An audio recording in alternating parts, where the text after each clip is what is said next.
friends, welcome to Love God Greatly. We're starting week 1 of our Broken and Redeemed study. I'm so excited that you are joining us. And for a special surprise today, I'm actually having my friend Jess join me.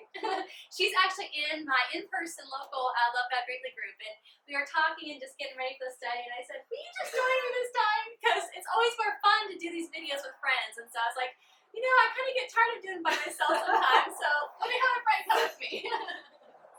So this week we're talking about Naomi and just talking about just loneliness. And I know so many of us can relate just to feeling, broken and loneliness in our lives. And today in our study, we're going to be going through Ruth chapter 1, and we're focusing on verses 21, where Ruth says, I went away full.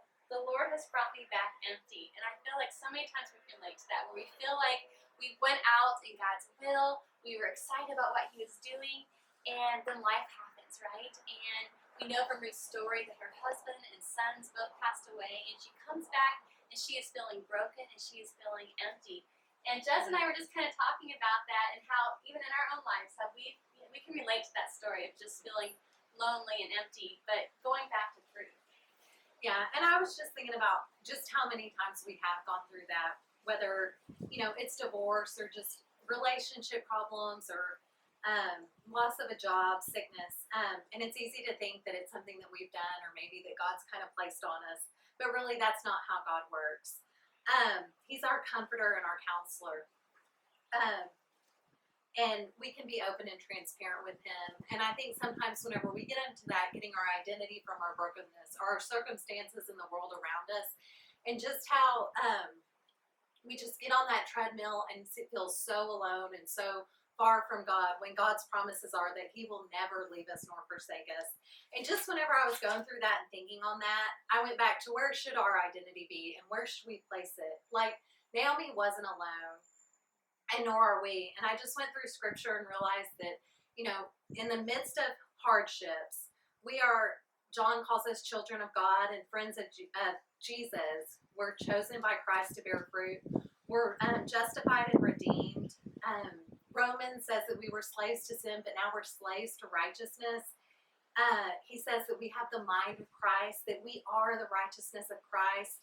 He calls us chosen, redeemed, forgiven, and we've had grace lavished on us in Ephesians, and that we're alive with Christ. That we have direct fellowship with Him, that we can be bold and confident coming to Him. And so just kind of going through that and then going through our true identity, where we really live in Christ, it kind of just puts you above, going into Ephesians, how it says that we're raised and seated in Christ next to God, just that's really where we are. And that's what He wants us to go back to over and over and over, this amazing love letter that He wrote to us, just that can pull us back to truth and reality. And so, just challenged me to just stop those thoughts and stop that woe is me mentality and go back to our real identity in Christ. And how we really are never alone. And how even in this, God was doing something amazing in Naomi's life. Here she goes back and she feels like she's alone. She feels so broken. But who does she have with her? She has Ruth with her. And God is building this beautiful, amazing story. And she's a part of it. But right now she feels broken. And right now she feels alone.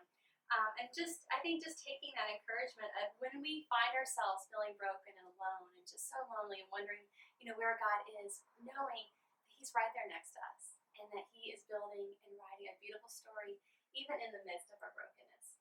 So we're excited to start this study with you guys, and take it off with week 1. So we hope you guys enjoyed it, and until next time, love God greatly. Bye-bye.